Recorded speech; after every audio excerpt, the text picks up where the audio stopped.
Hello dear students. पिछले lecture में हम लोग ट्रांसपोर्टेशन इन ह्यूमन बीइंग पढ़े थे। हार्ट के बारे में पढ़े, डबल सर्कुलेशन के बारे में पढ़े। अब लिम्फेटिक सिस्टम के बारे में पढ़े थे। अब हम ट्रांसपोर्टेशन इन प्लांट पढ़ते हैं कि ट्रांसपोर्टेशन इन प्लांट कैसे होता है। जो भी फूड मटेरियल की आवश्यकता उसको डिफरेंट सेल्स को होता है, कैसे लीव्स पे जो फूड बनता है वो सब जगह कैसे जाता है, फिर उसको वाटर कैसे वो लेता है। तो ये दो चीज यहाँ पे ट्रांसपोर्टेशन है। पहला वाटर है और दूसरा है फूड मटेरियल। ये दो चीज का ट्रांसपोर्टेशन प्लांट में होगा। उसके बाद क्या है कि प्लांट जो है सॉइल से वाटर के अलावा और क्या क्या लेता है। तो सॉइल से वो अपना जरूरत का nitrogen, phosphorus and other minerals जो उसको जरूरत है उसके ग्रोथ के लिए, अदर मिनरल्स वो सब वो उसको कहां से मिलता है? तो सॉइल से मिलता है। वाटर भी सॉइल से ही मिलता है। और वो किसके थ्रू लेटता है ये सब? तो सब रूट के पास से क्या करता है? उसको एब्जॉर्ब करता है। तो ये जो प्रोसेस होता है, जिस प्रोसेस से ये करता है वो प्रोसेस क्या कहलाएगा? तो यहाँ पे जो प्रोसेस होता है वो होता है डिफ्यूजन। रूट के पास जो प्रोसेस होगा डिफ्यूजन, जिससे कि नाइट्रोजन, फास्फोरस, अदर मिनरल्स जो भी क्या करेगा सॉइल से वो प्लांट लेगा। वो किसके थ्रू? डिफ्यूजन, मतलब एक से दूसरे में क्या हो रहा है? ट्रांसफर होता है फ्रॉम सेमी परमिएबल मेम्ब्रेन से। अब ये तो हुआ कि प्लांट को क्या क्या चाहिए। तो वाटर चाहिए था, मिनरल्स जो चाहिए था वो सब रूट से वो सॉइल से ले रहा है रूट के थ्रू। अब कहता है कि मान लेते ये सब मिला, उसको भोजन वो बना लिया। लिव्स में भोजन बनाता है, फोटोसिंथेसिस आप जानते हो, पढ़ चुके हो न्यूट्रिशन इन प्लांट में। अब वो फूड क्या होना चाहिए? हर जगह डिस्ट्रीब्यूट होना चाहिए। तो उसके लिए भी अलग अलग चैनल है, अलग अलग सिस्टम है जिसके थ्रू वो क्या करता है? फूड का ट्रांसपोर्टेशन करता है। तो हम वन बाय वन देखते हैं। पहले हम देखेंगे कि ट्रांसपोर्टेशन ऑफ वाटर। दो चीज इसमें ट्रांसपोर्टेशन होता है, पहला वाटर का और दूसरा फूड मटेरियल का। तो पहला हम वाटर का ट्रांसपोर्टेशन देखेंगे कि वाटर का ट्रांसपोर्टेशन कौन करता है इसमें प्लांट में।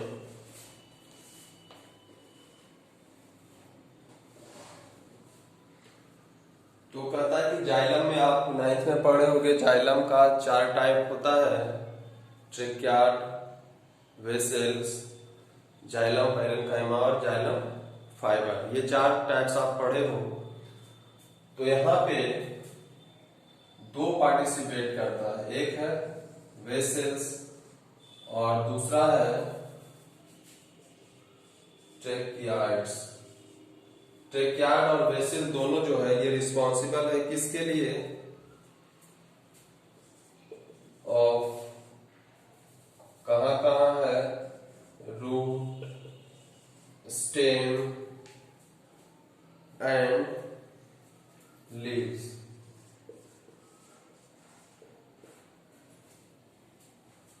वेसल और ट्रेकाइड जो जाइलम का सेल है, जाइलम का टाइप है, ये क्या करता है? हर जगह प्रेजेंट है, रूट में भी है, स्टेम में भी है, लिप्स में भी है। तो यही दोनों क्या करता है? ट्रांसपोर्टेशन ऑफ वाटर में क्या करेगा? हेल्प करता है। अब कैसे करता है ट्रांसपोर्टेशन ऑफ वाटर में हेल्प? तो ये दोनों वाटर को, मतलब ये क्या है, ट्यूबुलर लाइक स्ट्रक्चर होता है, आप अगर 9th में पढ़े होंगे, तो उसके थ्रू क्या होता है, वाटर जैसे हमारे घरों में पाइप के थ्रू टंकी से अलग अलग कोने में पानी आता है, तो सेम वे में क्या होगा, ये भी ट्यूबुलर स्ट्रक्चर है और इसके थ्रू क्या होगा, सॉइल से वाटर क्या करता है, सक करता है और वो डिफरेंट बॉडी पार्ट्स में डिफरेंट प्लांट के डिफरेंट लोकेशन पे वो जाएगा। तो ये जो ट्रांसपोर्टेशन ऑफ वाटर हो रहा है, ये वेसल्स और ट्रैकेट के मदद से तो हो रहा है, बट जो प्रोसेस अगर हो रहा है किसके वजह से, ये दोनों ट्यूब के थ्रू, ये तो पाथ है, रास्ता है जिसके थ्रू वाटर जा रहा है, लेकिन क्या होता है जिसके वजह से पानी जमीन से प्लांट में चला जाता है, तो वो दो तरीका है।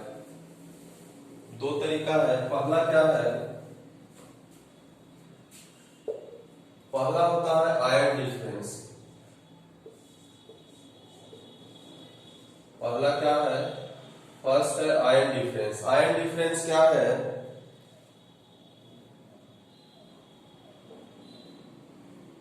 तो कहता है कि जो रूट, जैसे ये मान लेते हैं प्लांट है, ये रूट है नीचे, ये सॉइल के अंदर है, ये प्लांट है, तो ये जो रूट है जो सॉइल में है, तो सॉइल में और रूट के बीच में कहता है कि दोनों का जो कांटेक्ट होगा, तो सॉइल में क्या होता है, आयंस है, तो ये आयन क्या होगा, यहाँ का जो रूट है ये सॉइल से क्या करता है, ले लेता है, यानी कि root takes ions from soil, जो सराउंडिंग में सॉइल है उससे क्या करता है, आयन को वो क्या करता है, ले लेता है। और इसके वजह से क्या होता है, दिस क्रिएट्स, आपको हम बोल के ही दिखाते हैं, आप लिख लेना, तो क्या होगा कि this creates difference in the concentration of these ions between the roots and the soil. Water moves into the root. Water moves into the root from the soil.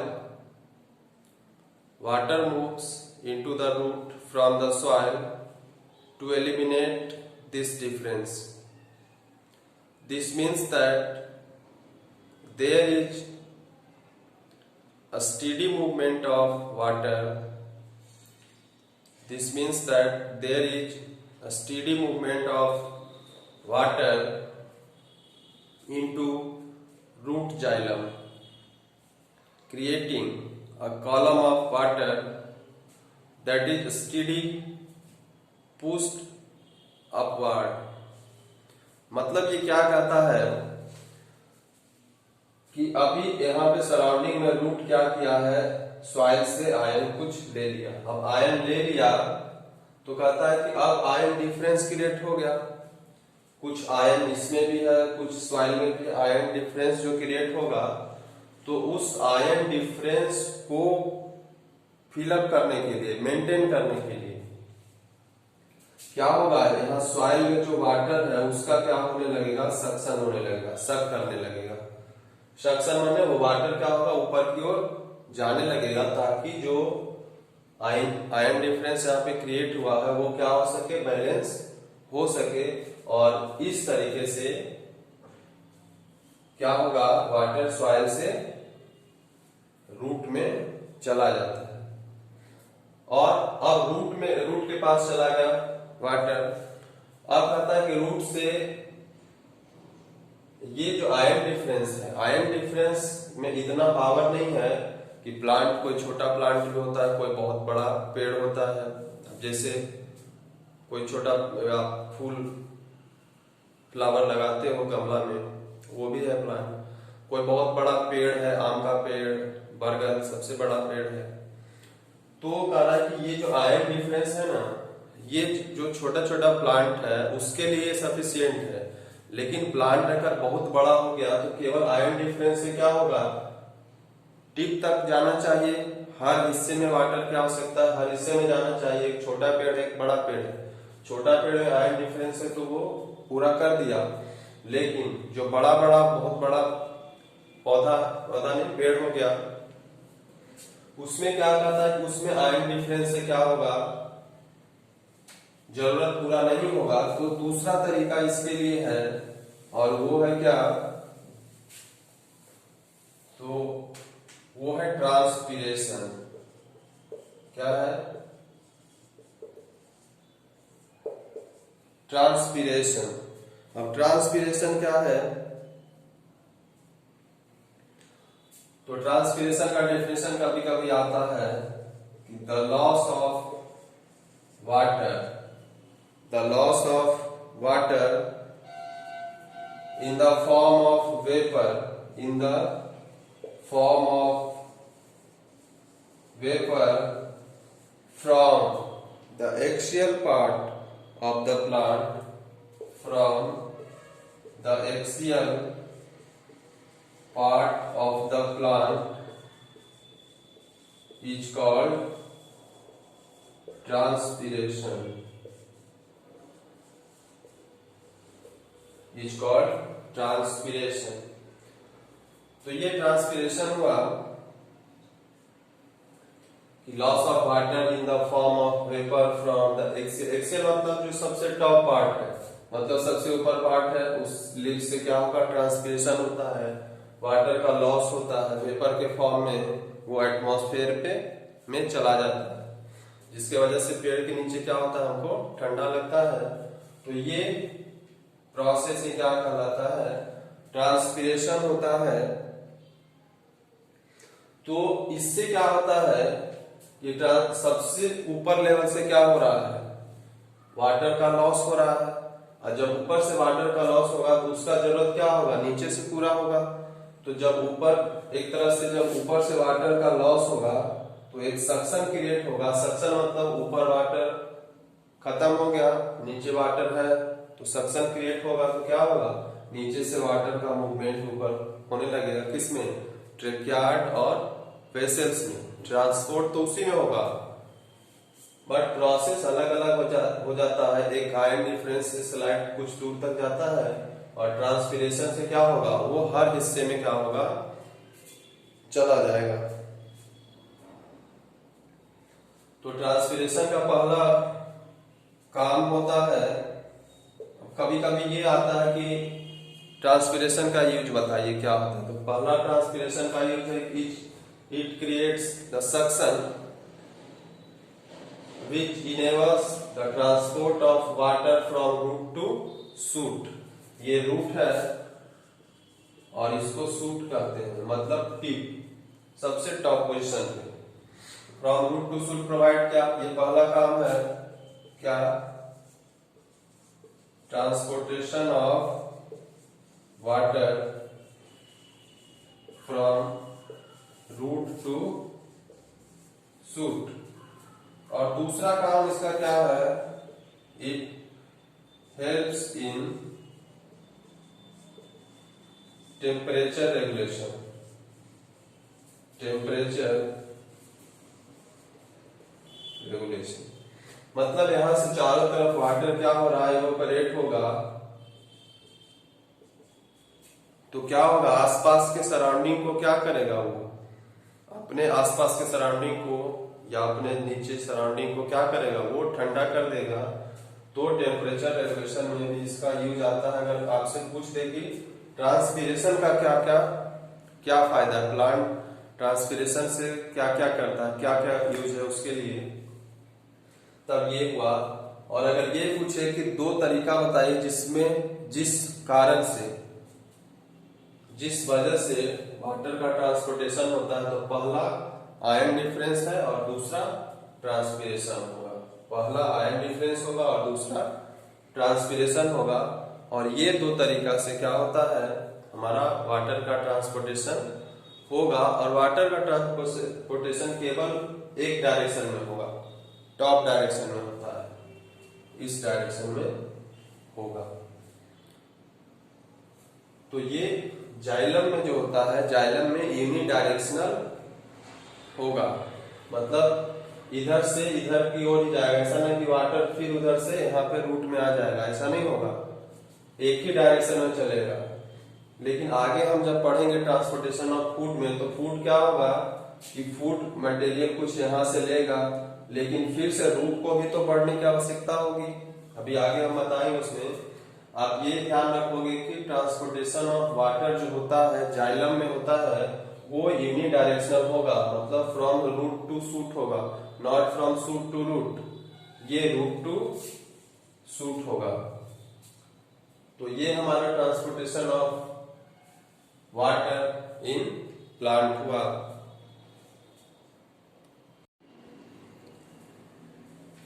अब हम देखते हैं ट्रांसपोर्टेशन ऑफ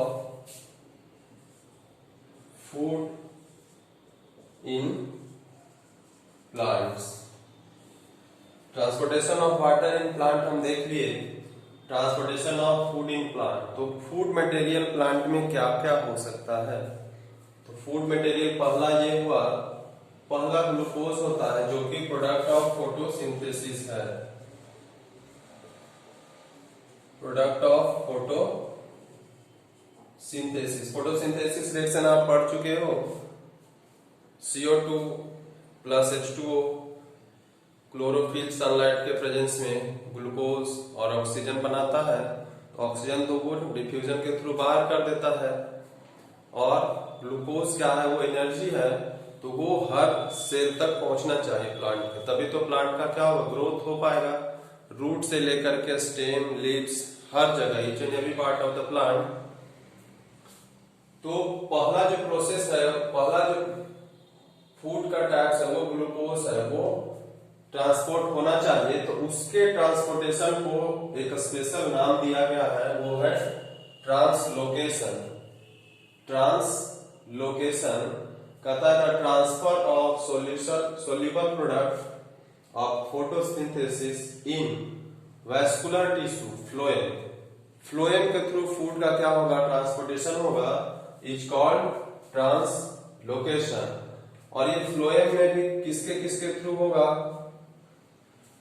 तो फ्लोएम में भी किसके किसके, phloem का भी आप 4 टाइप पढ़े थे, sieve tube, companion cell, phloem parenchyma, phloem fibre.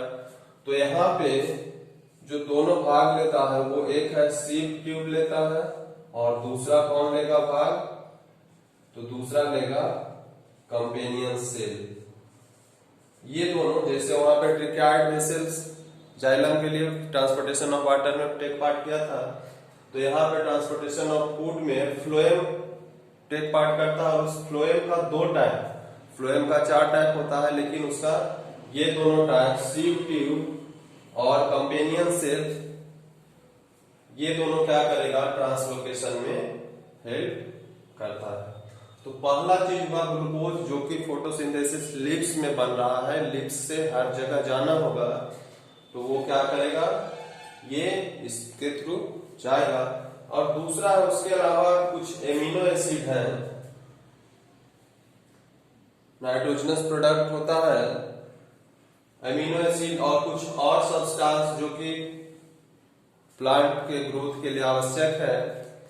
Specially जैसे फल लगा हुआ हो किसी में, और फल का ग्रोथ हो करने के लिए उसमें कुछ छिड़काव किया जाता है, कुछ विशेष फर्टिलाइजर डाला जाता है, तो वो हर हिस्से में पहुंचना चाहिए, हर हिस्से ऑलमोस्ट फ्रूट के पास पहुंचना चाहिए। या किसी ऑर्गन का, प्लांट का किसी ऑर्गन को ग्रो करना है, तो उस ग्रोइंग ऑर्गन के पास वो पार्टिकुलर पहुंचना चाहिए। उसके लिए भी ये फ्लोएम का सीप ट्यूब और कंपेनियन सेल ही रिस्पॉन्सिबल है। तो पहला तो फूड मटेरियल ग्लूकोज हुआ, दूसरा food material amino acid and some other useful substance. कहता है कि it is delivered to storage organ of roots.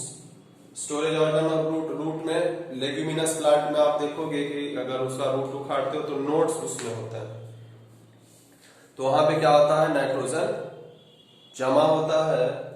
फिर कहता है कि फ्रूट्स में, फ्रूट में क्या होता है, वहां पे आवश्यकता होगा, वो भी एक तरह से फूड मटेरियल हो जाता है। तो फ्रूट को भी अमीनो एसिड या अदर सब्सटेंस का आवश्यकता है। Seed and the growing organs, growing organ जहां पे आवश्यकता है, जिसका ग्रोथ होना है, अगर कुछ छिड़काव करते हो, अगर उस पर ग्रोथ होना है, अगर वहां पे वो चीज जाएगा तभी तो उसका ग्रोथ होगा। तो वो मटेरियल आप रूट में डाल देते हो, वो उस पॉइंट पे पहुंचने के लिए कैसे पहुंचेगा? तो ये वेस्कुलर टिश्यू फ्लोएम है, फ्लोएम का पार्ट जो है सीप टिप और कंपेनियन सेल है, इसके द्वारा पहुंचेगा। और इसमें मूवमेंट एनी डायरेक्शनल मूवमेंट है, उसमें यूनि डायरेक्शनल था, फ्रॉम बॉटम टू टॉप जा रहा था, लेकिन इसमें क्या है कि नीचे से ऊपर जाएगा, ऊपर से भी नीचे आ सकता है, किसी साइड इसका मूवमेंट होगा, क्योंकि फूड मटेरियल हर जगह पहुंचना चाहिए। और फूड चूंकि लिप्स में बन रहा है, अब जैसे ये पेड़ है, अब यहाँ पे लिप्स मान लेते हैं, यहाँ पे फूड का सिंथेसिस हुआ, तो अब यहाँ से फूड क्या होगा, ऊपर वाले पार्ट में भी जाना चाहिए और नीचे वाले पार्ट में भी जाना चाहिए, क्योंकि ग्रोथ तो सबका होगा। तो अगर उसके हिसाब से, जैसे वाटर में केवल वाटर चूंकि रूट में हम देते थे पानी और वो ऊपर तक चला जाता था, तो वहां यूनिडायरेक्शनल तो चलेगा। लेकिन यहाँ अगर कहीं भी यूनिडायरेक्शनल होता कि ये केवल ऊपर ही जाएगा, तो यहाँ से इधर का ग्रोथ तो होता ही नहीं। जबकि हम जानते हैं कि जितना प्लांट का ऊपर ग्रोथ होता है, उतना ही अर्थ के नीचे रूट का भी ग्रोथ होता है, मतलब हर जगह एनर्जी पहुंच रहा है। इसलिए ये यूनिडायरेक्शनल नहीं, ये होता है मल्टी डायरेक्शनल। ये मल्टी डायरेक्शनल ट्रांसपोर्टेशन होगा, ट्रांसपोर्टेशन ऑफ फूड मटेरियल क्या क्या होगा, मल्टी डायरेक्शनल ट्रांसपोर्टेशन होगा। अब ये जो ट्रांसपोर्टेशन होगा, इस ट्रांसपोर्टेशन में कहता है कि कुछ एनर्जी का यूज होता है, जैसे आप कोई काम करते हो तो आपका एनर्जी यूज होता है, तो इसमें भी ये ट्रांसपोर्टेशन जो हो रहा है, जिसको क्या ट्रांसलोकेशन यहाँ पे स्पेशल नाम दिए हो, तो इस ट्रांसलोकेशन में कुछ एनर्जी यूज होता है। तो आप इसको लिख लें पॉइंट बाय पॉइंट बना के, कि the translocation in phloem, the translocation in phloem is achieved by utilizing energy like sucrose, utilizing energy like sucrose transfer use ATP। ATP मतलब ये एडिनो ट्राइफॉस्फेट, आपको हम बताए थे, ये एनर्जी करेंसी होता है। एनर्जी का मेजरमेंट हम लोग ATP में ही करते हैं, लिविंग ऑर्गेनिज्म में ATP में करते हैं। आगे लिखिए फिर पॉइंट बना के, दिस इंक्रीजेज ऑस्मोटिक प्रेशर। अभी जो यहाँ पे एनर्जी लग रहा है फूड के ट्रांसलोकेशन में, तो इसका क्या इफेक्ट होता है, तो आगे लिखिए पॉइंट बना के, this increases osmotic pressure of the tissue causing water to move into it। अब ऑस्मोटिक प्रेशर हुआ, क्रिएट हुआ, जिसके वजह से क्या हुआ, वाटर में सॉल्युबल जो फूड मटेरियल है वो क्या होगा, उसमें एक से दूसरे जगह पे, एक सेल से दूसरे सेल में क्या होगा, वो चला जाएगा। आगे लिखिए, this pressure moves the material in the phloem, this pressure moves the material in the phloem to tissue. Phloem से कहा जाएगा, phloem to tissue which have less pressure, मतलब हाई प्रेशर से लो प्रेशर में क्या हो रहा है, फूड मटेरियल ट्रांसपोर्ट हो रहा है। This allow the phloem to move material according to plant need. This allows the phloem to move material according to the plant's need। मतलब कह रहा है कि जहां पे जरूरत होगा फूड का, वहां पे क्या होगा, इस ऑस्मोटिक प्रेशर डिफरेंस के वजह से क्या होगा, फूड जाएगा। अदरवाइज जहां पे ये स्टोर होता है लिप्स में, फूड बनता है और वहीं पे स्टोर भी होता है, तो वो वहीं पे क्या होगा, फूड रहेगा। जब जरूरत होगा तो फिर वहां पे जहां जहां जरूरत होगा वहां पे डिलीवर होगा। जैसे जब स्प्रिंग सीजन आता है तब आप जानते हो कि स्प्रिंग सीजन में क्या होता है, सारा लीव्स वगैरह गिर जाता है प्लांट का, और उसमें फिर नया लीव्स आना है। तो नया लीव्स आने के लिए क्या होगा, उसमें एनर्जी चाहिए। तब एनर्जी जो कहीं रूट में अगर जमा है या स्टेम में स्टोर है, तो वो क्या होना चाहिए, उस जहां पे लीव्स आना है वहां पे ट्रांसपोर्ट होना चाहिए, ट्रांसफर होना चाहिए, तभी तो नया लीव्स आएगा। तो ये जरूरत के हिसाब से क्या करता है, ऑस्मोटिक प्रेशर डिफरेंस के वजह से ट्रांसपोर्टेशन ऑफ फूड होता है, जो कि जरूरत के हिसाब से क्या करता है, फूड मटेरियल का डिलीवरी करता है। तो ये हमारा ट्रांसपोर्टेशन इन प्लांट था, वाटर और फूड मटेरियल का। आपको इससे क्वेश्चन आया कि how transportation of water is carried out in plant, या साथ साथ आ सकता है transportation of water and transportation of food is carried out in plant. तो आपको शॉर्ट में लिखना है दोनों के बारे में थोड़ा थोड़ा। फिर आप इसमें ये भी कुछ छोटा छोटा term, what is translocation, what is transpiration, name the cell या types of xylem which is responsible for the transportation of water, and name the part of phloem which is responsible for the transportation of food। तो आपको हम ये सब अभी बता चुके हैं। तो इसमें इतना ही क्वेश्चन आने की संभावना है कभी भी किसी बोर्ड एग्जाम में, इससे बाहर नहीं आएगा आपको। इसमें कोई फिगर नहीं, कुछ भी नहीं आएगा। तो आप इसको इतना ही तैयार करिए। Thank you.